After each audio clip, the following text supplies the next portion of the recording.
I'm not really too sure. Can a robot fly an airplane? They kind of do now.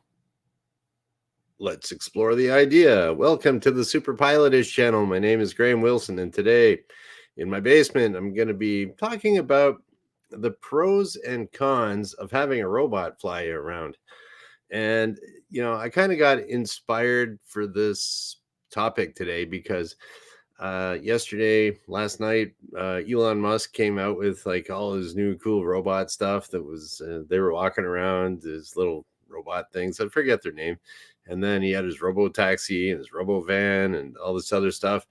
And it was trending on the Twitter, on the X. So it's like, I don't know. I guess it's kind of timely, but I have thought about AI a little bit. I did a show a while back about how AI could possibly help out for flying or how it could impact flying.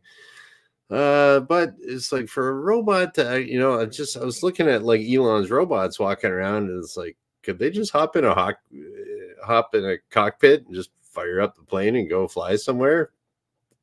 Right now, no, but in the future, probably yes. So, what I'm going to do is just kind of a little thought experiment here with my whiteboard, of course. And I'm going to go over a little bit of the pros and the cons of right now in the state of aviation. And from what I know about robots and flying and all that other stuff, where we stand right now and where is it going to go into the future? So here we go. Let's do some pros and cons. All right, got the whiteboard out here. We got our pros and our cons we'll get a nice green color out here. We'll support the environment. We got our pros. We got our cons. All right. And yeah, so just kind of like the way robots are right now. Oh, hey, Brian. And hey, Vanessa. Haven't seen you in a while. Welcome back. So, yeah, pros and cons of robots flying airplanes around. So, right now, okay, let's just say I got a plane and I need to hire a pilot. Should I hire a pilot or should I just buy a robot? Okay, so we're going to say right now the pros of, okay, what would be good about hiring a robot? Okay, so robots, they don't call in sick. There's no sick days for the robots. You could work them 24 hours a day. I don't know. I guess maybe recharge the batteries, but then you could probably just plug your robot into a USB charger on your plane and charge them up that way, maybe. So there's that way. And then I did a little bit of research here, and I kind of Googled, can a robot fly a plane? And there's this. It turns out that there's a company over in South Korea that's been working on this, and they're making this little robot thing called the PiBot, like pilot, but a B instead of an L. And it's like, they've been developing this for a number of years now. And I guess they had a big breakthrough because of the new AI technology that's out there. And so the robot, you can show a manual to the robot, and it reads it, like it translates, does its AI thing, and it's like, yep, okay, I got all the information out of the manual. Like, that's pretty wild. So what do we got here? So they can't call in sick. So the thing is with a robot or any machine, it's like whatever you tell it to do, it's going to do. So it'll be very consistent. So we'll say consistent. Okay, here we go. My chicken scratch there says consistent. So like if you tell a robot do it this way, it'll do it that way every time. So it's kind of like that's the way. See, old robots, like here where I live in Windsor, Ontario, there's like car plants all over the place. And in the old days, you'd have a bunch of guys hanging around in the paint shop, painting all these cars and stuff like that, breathing in toxic fumes, and it was really nasty. But then they all got replaced by robots, which is actually a good thing because you don't want to be breathing in all that disgusting lead paint, So the robots they originally had said, okay, you have to move over this many inches. Okay, move up this many inches, move in this many inches, and then or whatever distance it might be, and the robot would do that. But then they got to a point where the robots could have a teach function where you would manually just grab the like the paint can on the robot. Okay, how does Joe paint the car? He does a good job. Okay, he goes like this and sprays it back and forth like that. But they have the teach function on the robot so that the robot remembers exactly where Joe is painting, and then okay, paint that part of the the body will move in, hit a switch, and all of a sudden, okay, robot, go paint it just like Joe. And the teach function would work that way for it. So if you do this with an airplane, you could just say, hey, Maverick over here is a fantastic pilot, Iceman. He flies ice cold, no mistakes. Hey, just do what Iceman does, and the robot will do exactly what Iceman does, And there we go. So it's extremely consistent, and if you train it properly, it could be pretty good. So that's another pro. Okay, and the other one, like I was talking about, how they could they could get this thing with the help of the AI breakthrough now, that it could just look at the owner's manual and just know all the speeds and know all the emergency procedures, and it could also double as a backup for the GPS if it's doing instrument approaches and stuff. It's got this basically an unlimited brain that it can instantly access I'm at Narita Airport. Okay, cleared for the whatever approach. Got it, and they go do it. So yeah, so it would be, what would we call that?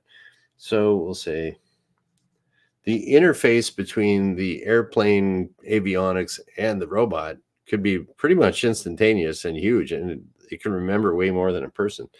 So we're going to call that, we'll call it quick interface. Quick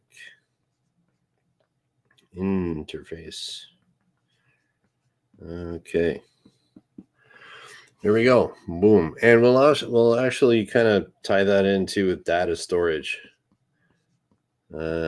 It can the robot would be able to recall more data than a human can do. So that is a pro. And looks like I'm getting put out of a job. Well, I don't know.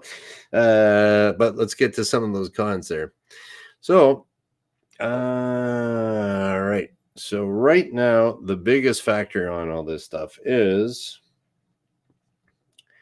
it really, with anything in aviation, the con is the cost. Okay, so right now, if you did want to have your own little robot walk up into the airplane, strap on a seatbelt and go fire it up and take off, that would cost a ton of money. Like they're not quite there yet. So if you want to do that type of, like this company that was making the PiBot that I was looking up, it's called the Agency for Defense Development. I guess it's not really a company. It's like a division of the government, maybe, over in South Korea.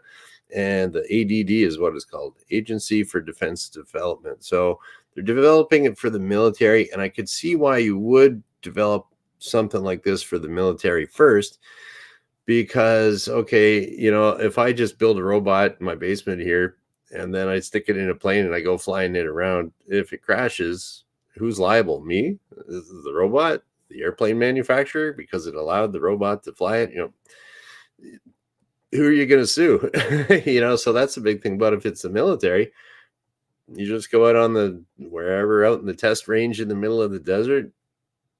If you crash a bunch of planes, who cares? Something like that. So, so that would be okay. The cost of it, I can't afford to go flying around and get sued and stuff like that. And if I did, I would pay a lot of money I don't even know how I'd get insurance for that. But so right now, if you want to be doing that, the technology is not quite there. It's being developed. So the cost will be through the roof. Okay. So not quite ready for that yet. Unless you're super rich, then just pay the cash and get her done. Just hire a whole army of engineers and give her. So, okay. Now, as it is right now,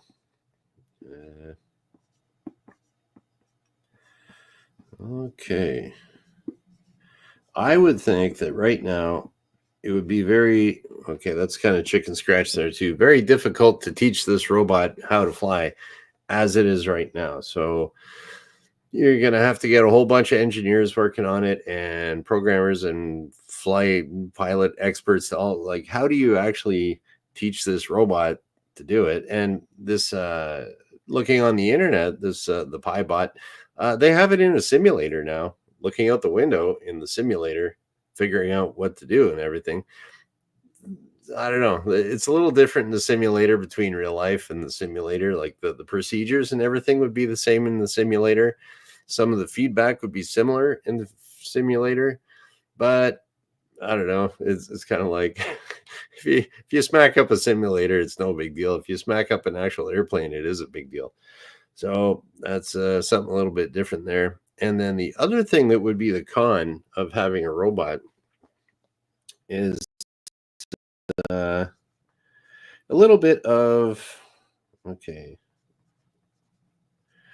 So yeah, like robots are good at, like I said, like they were good. Robots are good at doing what they're told. They'll do it consistently all the time. But can the robot make a decision? Bringing in a whole bunch of factors into play that maybe the programmers of the robot didn't think of. So here's something weird, and here's something out of left field. And the thing is, if I know anything about aviation at all the stories I've heard and things that have happened to me or other people I know, it's just like when you think, oh yeah, everything's cool, something weird happens that you couldn't even think of it. And the thing is, if you can think of it, it'll definitely happen for something weird. But like, there's just weird stuff that happens that you're up in the air, like, oh, a bird flies into this, and now this doesn't work. How do you adapt to that? So, like, say, I don't know, you hit a flock of geese. Yeah, so you got your little airplane, you hit a flock of geese, and now you got a great big dent in your leading edge of the wing, something like that. Or no, let's say here you got that, and it dents it, and now you have it so your landing gear can't come down. So you got a weird. It's being handled. It's probably banking to one side or something like that, and your gear's coming down, but you can kind of guess that the gear is not down because the way the plane is sort of yawing, you can kind of feel it. Whereas you might see the light indications for your gear down might not be agreeing with things. And there's things that you can do to kind of troubleshoot and figure out, how does this feel? What's this do? Fly by a control tower. Hey, how are my wheels? What speed should I fly at now? Like, there's nothing in a manual about, how fast should you fly if half of your wing is ripped off or dented up. That's something you got to kind of figure out on your own. And I'm not sure the robots could do that quite now. Maybe with some serious AI in the future, but that decision making of how am I actually going to handle this strange thing, I don't know. I don't think they can do that right now. So that would be a con.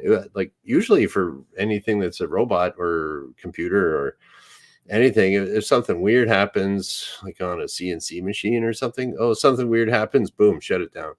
Well, if you're flying an airplane, you can't just say, information is not working with the computer, hit the big red stop button, and like, you can't do that in an airplane. So, hey, Daniel's here too. Hi. Okay. So, and then the other thing there for the con there that we haven't figured out, I kind of mentioned it a little bit. Liability. Who is responsible? Who gets sued? And it looks like Vanessa Kitty's got a bunch of little stories here I can get to a little bit later here too. So it looks good. So there's your pros and cons. And that was just something I could think of off the top of my head. Maybe you guys in the chat can kind of think of something else weird. But so as it is right now, can a robot fly a plane? It could probably get it off the ground or something like that. How safe would it be as it's up in the air? Like, I mean, even if you don't know, you haven't taken any flying lessons hardly, you could go fly a plane. You won't be that safe, but you can do it. So maybe a robot could do it, but I wouldn't want to be a passenger, put it that way. And, if you think about it too, that a lot of these bigger jets, they can pretty much go and land themselves and go anywhere. And there's someone managing all the flight systems and managing the autopilot and everything like that. But if you take that person out of it and put it in a call center in India or something like that, I don't know. You could maybe do it that way. Oh, hey, Greg's here too. Hi. Yeah. So we're getting towards that, and then I'd say we're not quite there yet. But I was also thinking about different technology and how, so in the future, when will we have like one of Elon's robots just like walking up, hopping in, and taking off in the plane? So I was looking at other technologies. So when did something kind of start off and then, okay, boom, it's everywhere and everyone accepts it? So you think about like the internet. So the internet kind of started off as ARPANET by the military in the States back in about 1969, I think it was. So you think about 40 years later, 2009, that would be, 2009. We had YouTube that came out. Before that, a couple of years, video was getting streamed, everything was getting used. 40 years later, pretty much everybody had internet access, and cell phones are out, smartphones are out by then, I think. So 40 years, yeah, okay, that's when the internet, everyone just like, grandma's over there on her iPad doing her online banking now. So it's like, this is, and now that you're getting 50 years, but 40, it was pretty much everywhere. And then, so I was also thinking about what other technology was out there that kind of took a while to catch on. So with 3D printing, I was looking at that, and it seems like the 3D printer guys, the first one that I checked out on the internet was like about 1981. Some professor figured out this way of doing 3D printing where they do one layer, move up a bit, do another layer, move up a bit, do another layer, and they do this 3D printing. That was 1981. So what's 40 years from 1981? That would be 2021. And now you can go out, you can buy a 3D printer. There's machines and machine shops now that they do welding build up. 40 years later, you can go out and get yourself a CNC machine that will build something up and then machine it. So 40 years later, it's totally usable for that. So I'm thinking for the robot to be able to fly an airplane and be everywhere. I'm thinking, and then I did a little research there. What was the first robot that actually looked like a person that could walk around? And oh geez, I forget what it was called. Did I? I wonder if I had it here. Oh, ASIMO, Advanced Step in Innovative Mobility, was created by Honda in 2000. So, okay, so Honda had a robot that was walking around, could keep balance and stuff like that in 2000. So if you say 40 years later, it'll be all over the place. So we're looking at 2040, which is about, 16 years from now? There you go. 16 years from now, that's my prediction, is that, yeah, they're going to be doing all the R&D on these robots, and they're going to hop in a little plane and go flying around. 16 years from now, they'll probably get it all figured out, and then the cost will come down, safety will improve, AI will be going bananas. So not quite yet, but yeah, 15, 16 years, I'll bet you. And then probably in the military even before that. So probably, what would you say in the military? Maybe 5 years for the military, and then it's top secret, and they kind of let you know about it a little bit later. Like, because they had the stealth fighter that was out flying around, the stealth fighter, and then they hid it for like 15 years or something like that. And then, oh, here we are, stealth fighter at the air show. I forget. So the military, they have a good way of hiding technology and stuff like that. So I'd imagine, if it's everywhere in 15 years, military will probably use it in 5. We're going to have, I don't know, some weird robot wars or something. Who knows? It's like Star Wars, the Clone Wars. And then Wrench is a little bit late, but hi, Wrench. So, okay. So that's my prediction. Robots flying planes in about 15 years. I don't know. And if I'm wrong, who cares? I'm not betting any money on it or anything. But let's go through here and we'll take a look at some of the comments here.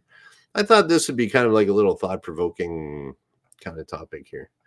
All right, now Vanessa, she was in the Air Force years ago, or a few years back. All right, so Vanessa Kitty is saying we made air-launched cruise missiles with autonomous real-time mapping system on board. Watching them launch and fly across terrain was pretty impressive. This was the late 70s and early 80s. Yeah, I remember when there was a big controversy with the cruise missiles being tested in northern Canada. And because, yeah, that was still Cold War time. So that would have been in the 80s that happened. And because the terrain of northern Canada is similar with the tundra and everything to Russian terrain or the Soviet Union at the time. So, yeah, that's and there you go. So like it's the military is always like, one step ahead. They develop all this stuff, then they let us find out about it later. Okay, what do we got here? Vanessa also watched a fleet of autonomous drones take off, meet up, and decide together how to attack their objectives. MIT group. Yeah, you can see these. They do have AI with drones communicating to each other. I've seen like videos of that, and so yeah, it's gonna get a weird future. So I'm thinking like 15 years, it's gonna be bananas out there. But all right. Brian's wondering, can we get a robot to do a physical pre-flight? Not yet, but probably soon. Because the robots will be able to. We'll keep that there. They'll have cameras there. They'll be able to detect dents. Like they'll be able to have like a 3D, a 3D picture of what your airplane should look like from the manufacturer, like a blueprint, basically in its head, probably. Or you'll be able to bring a scanner out, 3D scan the airplane in good shape from the manufacturer, and then the robot could come and detect any little dents, flag it. You could probably even program the robot to decide if it's airworthy or not, because there's different tolerances for how big a dent can be before it's airworthy and stuff like that. So it can check the oil. You just have a little robot hand undo the oil dipstick, and visually it sees how much oil is on there and stuff. It can walk back in the hangar, grab a jug of oil, and dump it in with a funnel. You could program it. Like, I mean, it'd be expensive, but I think a robot could still do a pre-flight. Not quite yet, but with enough training and stuff like that, probably. I don't think robots can have any fun flying around like we do, but that's something else. All right. Vanessa's got a whole bunch of info here for us. Okay, so she took a C-5 transport from Hawaii back to Massachusetts. We were playing football in the cargo area. The flight crew came down and joined us. Oh my God. Well, I guess you could, if the plane's flying itself, but probably not supposed to be leaving the cockpit, but well, that's pretty wild. Yeah. Well, I'll get that off there so no one gets court-martialed or whatever they do in the Air Force. Okay, Spot from Boston Dynamics is doing system facility checks autonomously. Yeah. So yeah, the little robot dog that's going around, that's all over the place now. So yeah, who knows the way this is going to work out. All right, let's see what Greg's talking about here. 100 billion neurons in the human body with possible sparks of between 500 billion and 5 trillion neuron synapses, connections every second. God's supercomputer. Yep. That's the other thing that the human brain is pretty amazing. Like, I don't know, I don't know, for some AI or something to get close to the human brain, like what would you have to do? Some kind of weird quantum computing and basically imitate the brain with tiny, tiny little synapses and doodads and everything like that. So, yeah, there we go. What else we got here? Oh, Wrench has got some information. This is all pretty good stuff. Robots can now fly now. Loyal wingman controlled from back seat of an F-15. I didn't know that. What else we got? SR-71 had a D-21 drone in the mid-60s. Not really sure what that one is. Okay, and we got some more theories. What is it? D-21 drone. I'm gonna check that out. What is a D-21 drone? Yeah, so like I mean, they've been working on this stuff for where are we here? D-21 drone. I mean, military's been doing all kinds of wacky stuff that we wouldn't even know. So, supersonic reconnaissance drone, D-21, 1962. Whoa, that's pretty wild. Yeah, so there we go. So we've been kind of working on this stuff for quite a while. So I still think I'm going to stick to my guess of 15 years when all this stuff gets everywhere. All right. Brian's also saying if time and space prevails in the future, I think we'll probably take lessons from the cartoon characters, the Jetsons. You know, I was thinking about that. It's, I don't know. You got to get the ideas from somewhere, right? Like we're already copying Star Wars and stuff, like all the communicators and beam me up, and I don't know. Or doors that open on their own, you know, like from Star Trek. But yeah, I was thinking about that other thing there, Brian.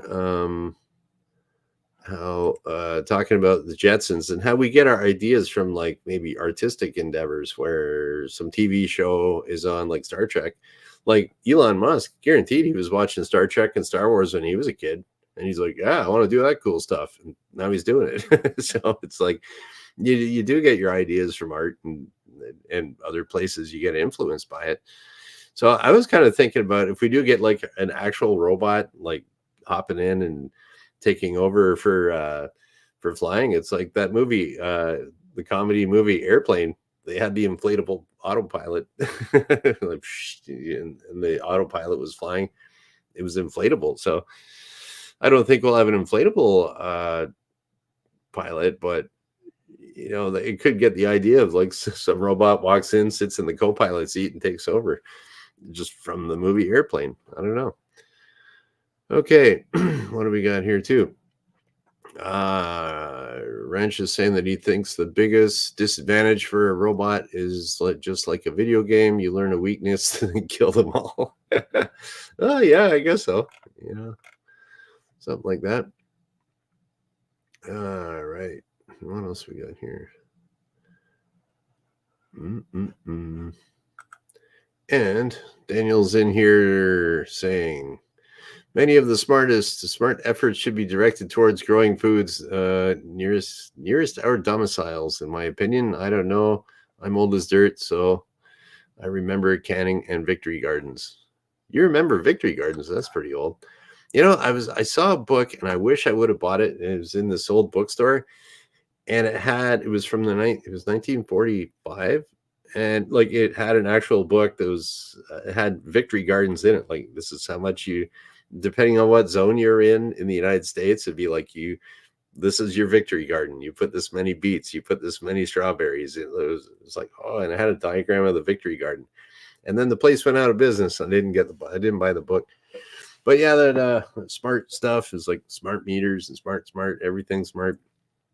That's kind of the way technology goes, is that it kind of finds its way into everything. Like I can talk in my basement to a bunch of people, I don't know, around North America anyways, here, maybe in the world somewhere, someone's watching me somewhere strange. Technology is wild, man. It can blow your mind. So, all right. Oh, we're getting into gardening too, a little bit.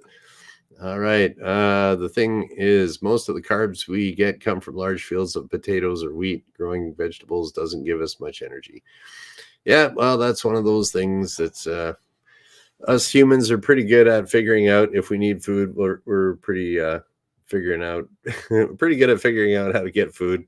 So stuff like that. Oh, and then we're also talking about smart car. What happened there? Ha ha ha.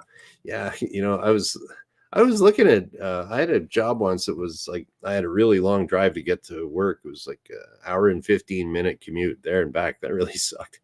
But I wanted to buy a car that got really good gas mileage. So I was looking at the smart car, and that thing is dumb. It's like there was something there. It's like you'd think, oh, this little car is pretty cheap.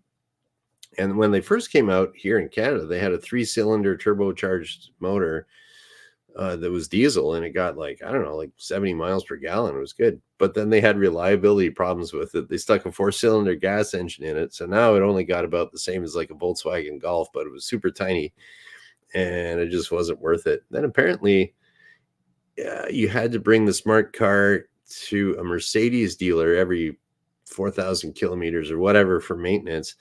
And then if you didn't, and only the Mercedes dealer could reset the computer for the smart car. And then I was reading online that like if you didn't get the computer reset, the engine would start bogging down on you. Like you want to get going at a green light and it would bog out on you. So you'd think something's wrong and you bring it back to the dealer. So if you want to pull out in traffic and it bogs on you, like that's not cool. So smart car, what happened there? They went away. Thank goodness. So, okay, so that's cool. Just a little robot talk today. Well, what do we got here? Oh, all right. We'll say a little. I'll take a compliment here too. That said, I want a robot pilot for my favorite 97-year-old full bird colonel retiree, still piloting weekly. Great. Show Graham. Okay, cool. Yeah, that's cool. You know, so in 97, still flying, eh? That's great. Very cool. Okay, and so that's what I'm thinking. Okay, today is Friday. Okay, so I get the weekend off. So do you. And so I'll be back on Monday because I do this Monday, Wednesday, Friday at noon Eastern. And we'll just kind of shut her down. So you guys have a great weekend. And thank you for watching. Bye.